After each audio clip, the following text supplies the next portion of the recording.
then part 4, so those are prevention strategies, right?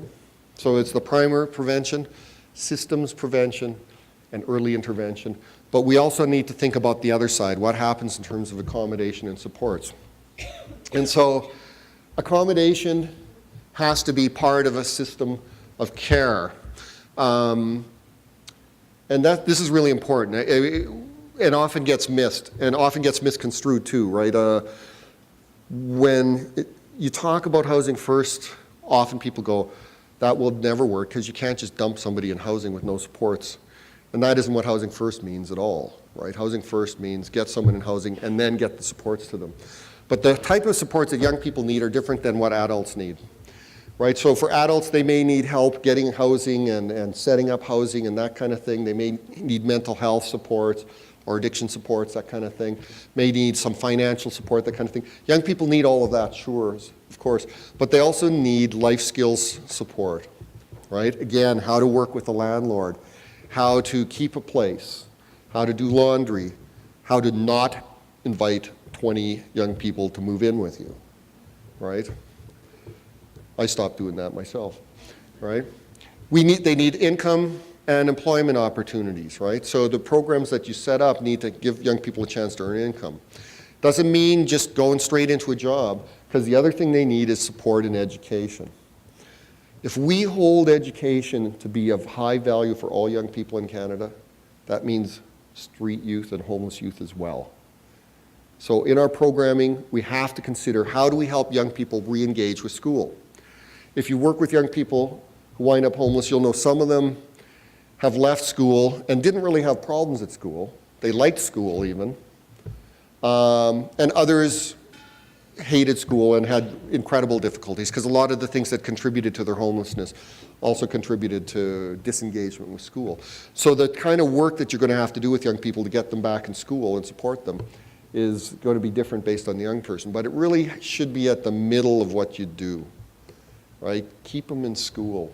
That's where you're going to get the bang for your buck over a lifetime, right, as an investment, right? If you just get them, and they've dropped out in grade 8 or whatever, and you don't help them get back to school, then the chances are they're going to have difficulties throughout their lives.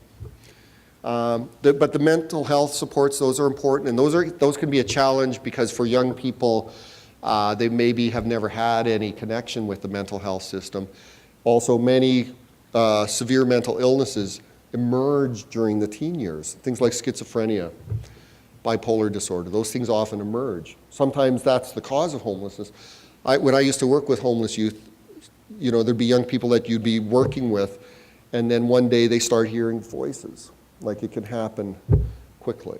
And so we have to get young people access to those kind of supports. And then a final thing that's really important is what I call youth engagement, and that involves 2 things. That means helping them develop meaningful relationships with adults, right? So don't create a prison for them, right? Help them develop relationships with others in the community. Help them get involved in the community. Don't make them marginal. Help them get involved in, activities that allow them to develop new friendships, relationships, that kind of thing. But also meaningful activities. Don't just dump someone in housing where they're going to be isolated and bored. All of us here do things that matter to us. I mean, our work matters to us for sure, but when we get home, there are things we like to do. There's things we like to do at night, things we like to do in the weekend. So you want to help young people do that kind of stuff, right? So the necessary components here are, again, to reorient that emergency response so that the goal isn't to just warehouse people, but to help them move out. And again, this is not a criticism of the emergency shelter system, because part of the problem is that there isn't places to move young people to. So people get stuck in the system, not necessarily because the shelters are hoarding young people, but because we have to make sure that there is transitional housing available, that there is affordable housing available, that there's housing first models that are adapted for young people. You have to have somewhere to move young people to if they're in emergency services. We have to have very good support for people with complex needs and reduce legal and service barriers that many young people can face. And that's a difficult thing for many young people too, because they're transitioning from different systems based on their age, right? So they might be in children's mental health and then transition to the adult system, that kind of thing. And then the accommodation options. This is a bit controversial nowadays. Transitional housing has been a main sort of housing response for homelessness in Canada for years.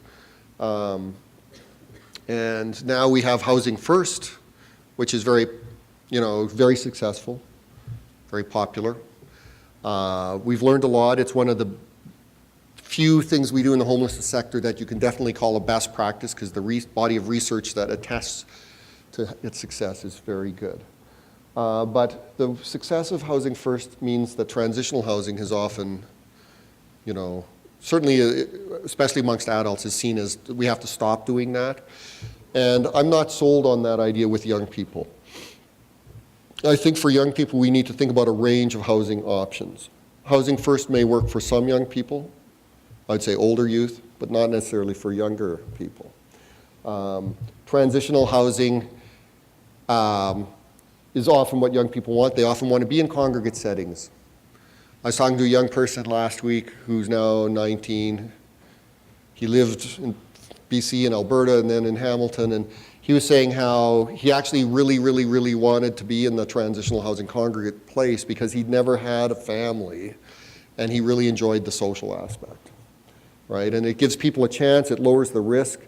There's research by Cheryl Forchuk that shows that a lot of young people, Housing First kind of scares them because they want to deal with their issues serially, right? They need a little more support before they're ready to go and live independently. And the other thing about moving people using Housing First for young people is it does kind of force the hand in terms of that, of getting a job instead of staying in school. Because once they're responsible for the lease, unless you're going to guarantee them income supports for 5 or 6 years, they're going to go, why should I stay in school? I have to get a job to support myself. So we need a more nimble kind of response that I think looks at the needs of young people based on their development, their age, and their capacity, rather than one size fits all. So a really good model of transitional housing, which is being piloted in both Calgary and Edmonton, is called the Foyer. And it's a model that was pioneered largely in the UK, adapted successfully in Australia, and is a transitional model that is different from the typical ones. We often have transitional housing models where a person gets 1 year of support or even 2 years of support. And if you do that, then the focus again is going to be on getting a job and becoming independent. I think this makes no sense for young people, 1 year support in transitional housing. It makes no sense at all. If you're 16 or 17 and you're told you can stay in this place for 1 year, oh my God, then you're thinking, what's next, right? And I'm not going to go to school, I need to get a job. So the Foyer is really good because young people can stay for extended lengths of time. The focus is on education, getting young people back in school, but also getting a job, right? That kind of thing.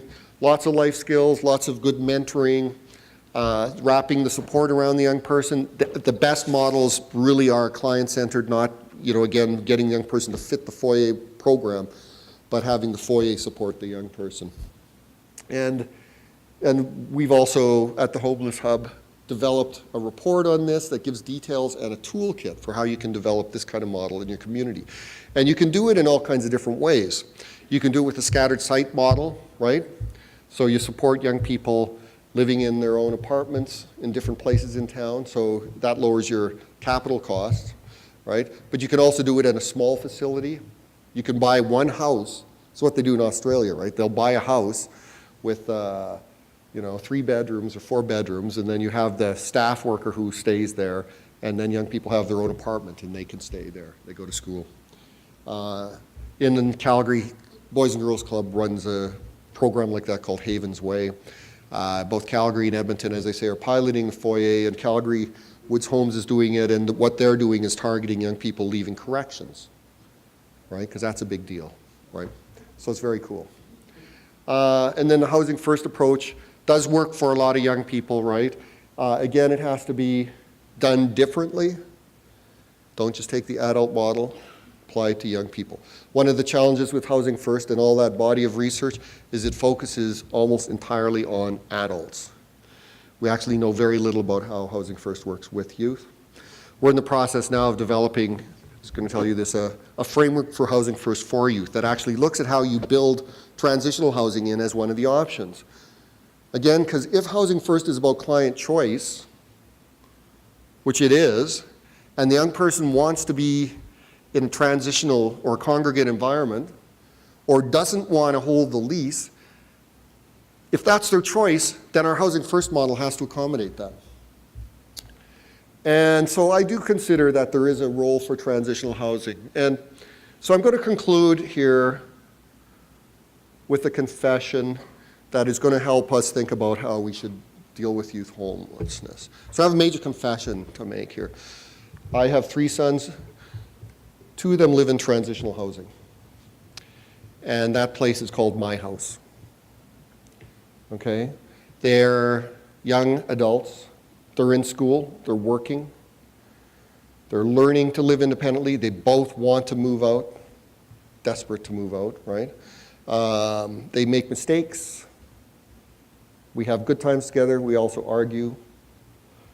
They're irrational but also rational, just like me, right? All of us are, right?